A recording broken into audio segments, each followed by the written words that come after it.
د شوګر مریضان روژه نیویشي او کنه د پېشمني به څه خوراک کوي، د روژې ماتي په وخت کې به څه خوراک کوي او دوايانې به څه سټیم کې اچوي، کجوره پکې خوړی شو او کنه دغه سری نورم به انتها د خلکو مختلف قسم سوالونه دي چې هغه مونږ په دې ویډیو کې شامل کړي دي. نو دا ویډیو د هغه خلکو دپاره ده چې کومه د روژې مبارکې میاشت را روانه ده او هغوی ته شوګر دی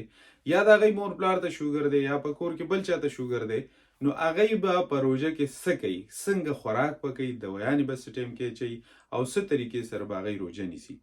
نو دا ټول تپوسونه په دې ویډیو کې شامل دي، ما سره اوسئ. نو راځو دې تپوس ته چې آیا د شوګر مریض روژه نیویشي او که نه. نو ګورئ هغه خلک چې ټایپ 1 دي، ټایپ 1 ټایپ 2 مونږ بیان کړي دي، هغې کې مختلف مطلب ولې بدل دي، د هغې مختلف وجوهات دي. خو ټایپ 1 هغه خلک دي چې کوم انسولین لګوي او د بچپن نه ورته شوګر دی. نو هغه خلک چونکې انسولین لګوي، سحر کې انسولین لګول ضروري دي، نو هغوی د روژې نه مبرا دي، هغوی د خپل علماو سره د ملاقات وکړي او هغوی نه د فدیې تپوس وکړي او د فدیه دې ورکړي. دویم هغه خلک دي چې هغوی انسولین هم لګوي، دوايانې هم خوري، بیا هم شوګر نه کنټرول کیږي، نو هغه خلک مونږه په ریډ زون کې اچولی دي یا په سره لکیره کې اچولی دي. نو هغه خلک به هم روژه نه نیسي، هغوی د خپل علماو سره ملاقات وکړي، هغوی نه دې تپوسونه وکړي او فدیه دې ورکړي. د هر علاقې فدیه بدله ده، دلته د انګلینډ فدیه په پونډونو کې ده، دغه سری په سعودي، دبی، مسقط، عمان، قطر، پاکستان، افغانستان، انډیا دې کې بدلې دي. نو تاسو خپل علماو سره معلومات وکړئ، هغوی نه معلومات وکړئ ستاسو فدیه څومره جوړیږي، څه طریقې سره به ورکوئ، په دې باندې هغوی ته زموږ نه زیات علم وي، نو هغوی به تاسو صحیح طریقې سره پوه کړي. هغه خلک چې صرف په انسولینو باندې یا صرف په دوانې، یعنې دواړو شیزونو کې یو سیز استعمالوي، انسولین یا دوی او شوګر یې کنټرول دی، نو دا خلک مونږه په یلو زون کې اچو یا په زیړه لکیره کې اچو. دا خلک به روژه څنګه نیسي، د دې یو خاص طریقه ده، په هغه طریقه باندې به روژه نیسي. د دې صرف د دوايانو یا د انسولینو دا ټایمونه مونږ بدل کو. نو خیال به ساتئ تاسو چې کوم هغه خلک چې صرف یو سیز استعمالوي، نو هغوی به خامخا روژه نیسي، د هغوی طریقه کار چې کوم دی هغه صرف د هغه ټایمونو بدلول دي، که انسولین هم ورسره لګوي نو هم د هغې صرف ټایمونه بدلول دي. دریم هغه خلک دي چې په ګرین زون کې راځي یا په شنه لکیره کې راځي، نو هغه خلک روژه نیویشي، د هغوی مونږ صرف د دوايانو ټایمونه بدلو. دا ګرین زون والا یا د شنې لکیرې والا خلک هغه دي چې صرف ګولۍ اچوي او په هغې باندې د هغوی شوګر کنټرولي. اوس راځو دې خبرې ته چې آیا دا کم دوه قسمه خلک چې روژه نیویشي دی به دوی څه ټایم کې اچوي. نو بیا ورپسې دا څونه تپوسونه دي، دا به راځي، دا ویډیو به لږه لویږي خو دا ستاسو دپاره ډېره اهمه ده، ضروري ده. هغه خلک چې روژه نیول غواړي، نو یاد وساتئ ستاسو دوايانې چې کومې د سحر دوايانې تاسو اچوئ که نه، نو هغه دوايانې به اټومیټیکلی د پېشمني سایډ ته لاړې شي، خو یاد وساتئ چې د پېشمني په وخت کې به د شوګر دوی نه اچوئ، انسولین به هم نه لګوئ. د هغې وجوهات دي. دا یې وجه دا ده که چېرې تاسو څه وخت مطلب پېشمني کې تاسو مطلب انجکشن ځان ته د انسولینو لګولو یا تاسو ګولۍ واچولې، نو هغه به څه کوي، هغه به ستاسو د شوګر لیول کموي. اوس دا ثابته ورځ په سر باندې پرته ده، په دې ورځه کې چې څومره هم ستا مطلب دا دی تر روژې ماتې پورې ټایم دی، نو په دې کې ستا وجود کې هسې مونږ خامخا ګرځو راګرځو به لازم څه کارونه به هم کوو، نو د هغې په وجه باندې زمونږ د وجود انرژي یا د شوګر لیول نور هم ډاون کیږي، نو د هایپوګلایسیمیا یا د شوګر د کمیدو چانسز پکې زیات دي، د سړي د راغورځېدو یا د بېهوشه کېدو چانسز پکې زیات دي. نو کوشش به مونږ دا کوو چې دا دوایي یا دا انسولین به مونږه د هغه وخت کې چې کوم وخت کې مونږه تراویح وکړي، د تراویح نه کور ته رالو، دغه وخت کې تاسو ځان ته انسولین یا دغه چې کومه ستاسو د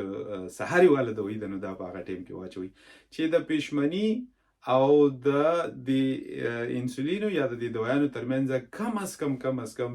2-3 غنټې فاصله وي. اوس خو هسې د یخنۍ موسم دی، شپې اوږدې دي، نو د دې به ډېر زیات خیال ساتئ چې په پېشمني دوران کې به یو قسم دوایي هم د شوګر نه اچوي. البته که ستاسو څه نور څه دوایانې وي، د طاقت دوایي وي،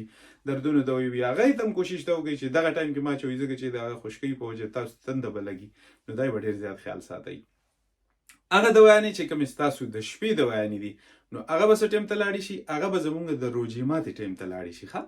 ګورئ بیا درته وایم هغه دوايانې چې کومې د شپې تاسو اچوئ نو به د روژې ماتې ټایم ته لاړ شي. تا روژه څنګه ماته که بعضې خلکو ته وي که نه چې هغوی ته مونږ وایو چېرې 15 منټه وړاندې د خوراک نه مخکې یا د ناشتې نه مخکې دا دوی واچوو. نه به څه کوي ګوره روژه څه وخت ماتوئ، اذان وشو تاسو روژه ماتوئ، ګولۍ واچوه، اوبه ورپسې وڅښه، د هغې نه بعد خوراک شروع کړه. د دې مقصد څه دی؟ د دې په شا ډېرې ساینسي خبرې پرتې دي خو هغې ته نه ځو ځکه چې دا ګولۍ څنګه زموږ معدې ته لاړه شي نو دا د راروان خوراک ته ذهن برابر کړي او د راروان خوراک نه چې څومره چیني جوړېږي نو هغه ستا وجود کې د حل کېدو دپاره نه پرېږدي، څومره چې ضرورت وي هغه ترې نه پاتې شي. نو یاد وساتئ هغه دوایي چې تاسو د شپې اچوله ابه راشي څه ټایم ته، ابه روژې ماتې ټایم ته راشي. ښه چې څه وخت تاسو روژه ماتوئ هغه ټایم کې به واچوئ. هغه دوایي چې کومه تاسو د سهار یې اچوله په نهاره باندې ابه څه ټایم ته لاړه شي، ابه د تراوو نه بعد ټایم ته لاړه شي. یعنې د پېشمني په وخت کې ما څنګه تاسو ته وایي چې اچول نه دي پکار ځکه چې د شوګر د ډېر زیات لو کېدو چانسز دي. نو په دې وجه باندې د پېشمني نه تقریبا 2-3 ګنټې وړاندې واچوي، شپې اوږدې دي، تاسو خوب به هم پکې برابرېږي. نو دا ډېر انتهایي ضروري خبرې دي د دوایانو دا ټایمونه پېژندل. بیا هم که پې تاسو نه یې پوهې خپل ډاکټر سره میلاو شئ یا موږ سره رابطه وکړئ، موږ به تاسو تفصیل سره نور هم فکرو. یوه ډېره ضروري خبره ده چې هغه یاد وساتئ. ښه هغه مریضان چې د شوګر مریضان دي روژه نیول غواړي نو دوی کم از کم د شپې به 8-9 ګلاس اوبه به لازم څکي. روژه دې ماته که د دغه ټایم نه شروع شه تر پېشمني پورې کوشش دا کوه چې ستا وجود ته کم از کم 9 ګلاس اوبه لازم لاړې شي. دی وجه څه ده؟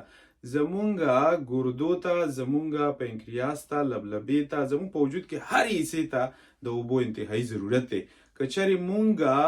دا اوبه په ټایم باندې ونه څښلې یا مونږ د شپې ونه څښلې نو زمونږه د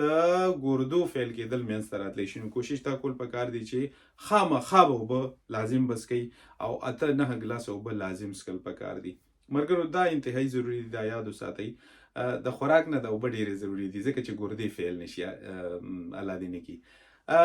اوس راځو یو څو ستاسو نورو تپوسونو ته چې د پېشمني ټایم کې به خوراک څه کوو.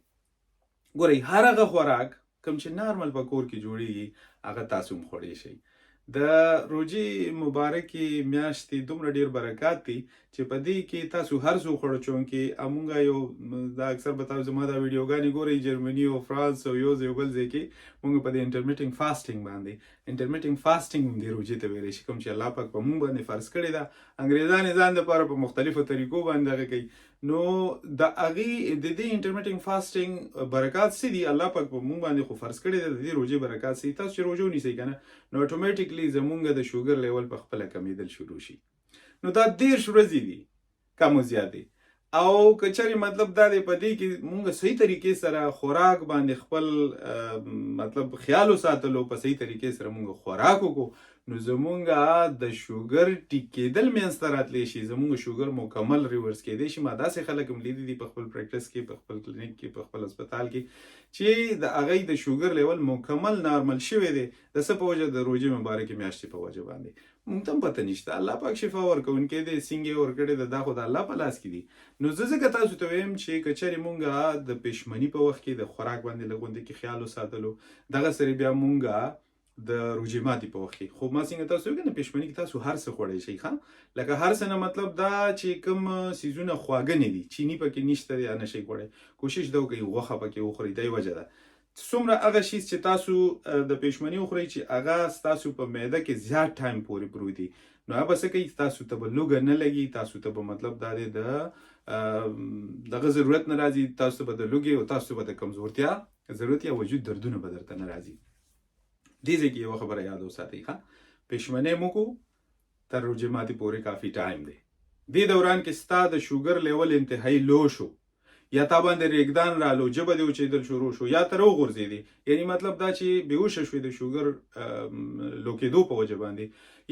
یاد وساتئ څونه ملګري چې دا ویډیو ګورئ دغه وخت کې د دوی دپاره اسان علاج دا دی چې ده ته په مکه ټایم باندې په خوله کې خوږ څه څیز کېدی یا دته ګوړه کېدی یا دته مطلب دا دی څه جوس ورکوي چې مخکې سره د وجود ته چینی لاړ شي. روژه الله پاک معاف کوي، په موږ باندې فرض ده.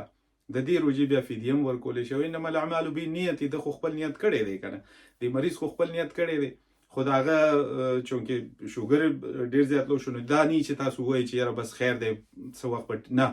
دغه وخت کې د ژوند بچ کول ډېر ضروري دي نو دلته دغه ځای کې خامخا څه نه څه خواږه په خوله کې ورکول پکار دي څه جوس ورکول پکار دي چې دی واپس د هایپوګلایسیمیا ورته موږ چې دا زیاته نشي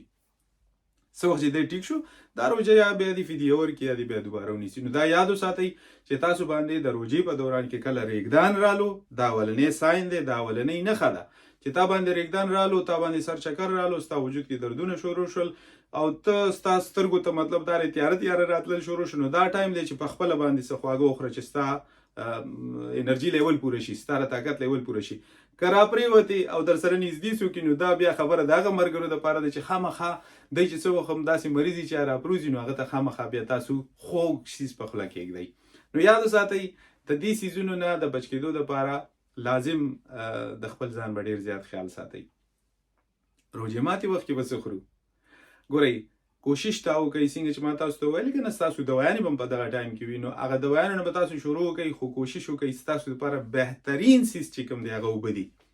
دا جوسونه شول دا څومره هم دا څیزونه شول دا تاسو دپاره ښه نه دي فروټ تاسو بالکل خوړی شئ هغه خلک چې د چا HbA1c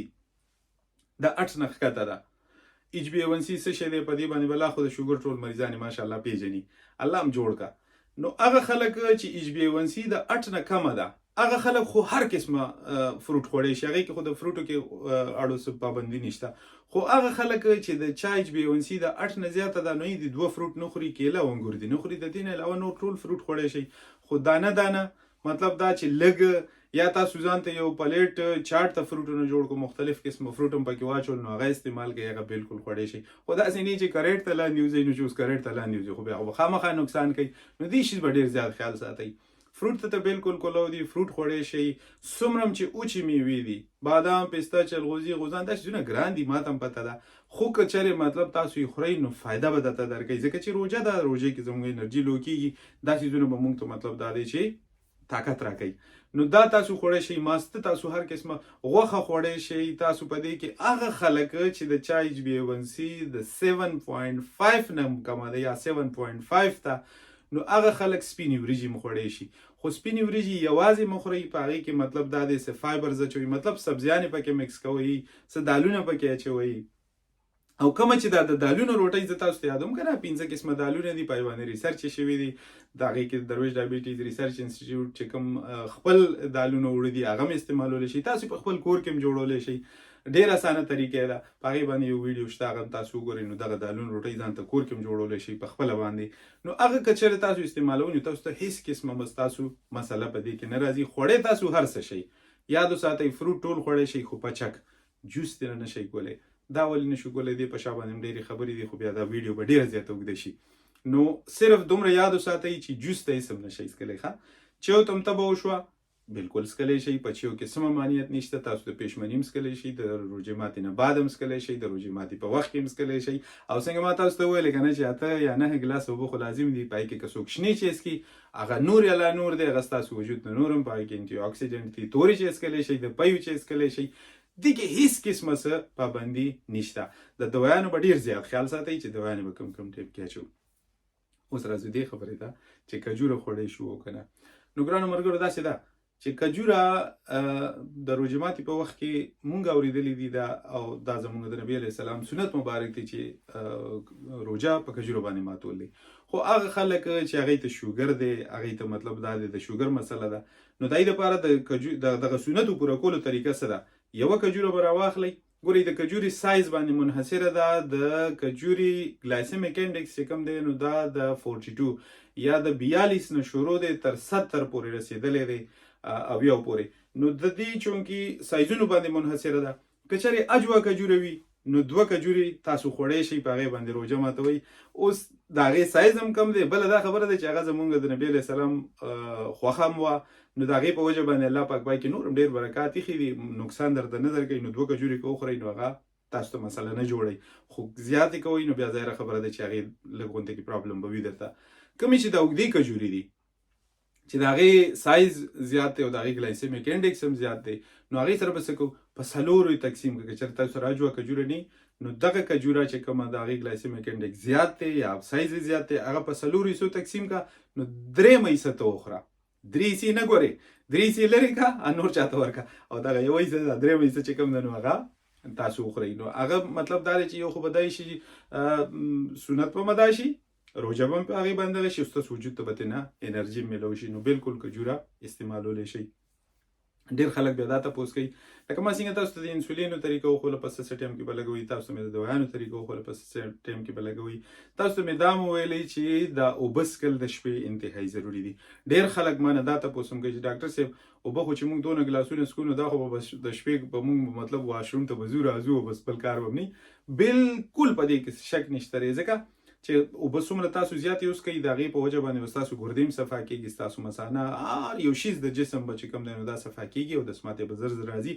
باقاعده تاسو واشروم سره نږدې کټ واچوئ چې مطلب دا دی تاسو ته وړه مسله نه او داسې یاره ده هم ګورئ الله پاک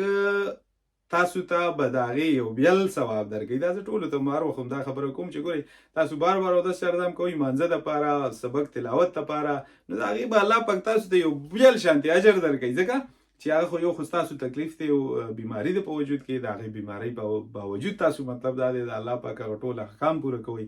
نو ظاهره خبره ده چې الله پاک به پرې خوشحالېږي وې که لا د دې په وجه باندې په الله پاک رحم وکړو دا ټولې بیمارۍ یعنې ختمې کړو الله پاک بیخي به دې مونږ جنت ته بوتلو په عمل ګرانه ده ګورې وروره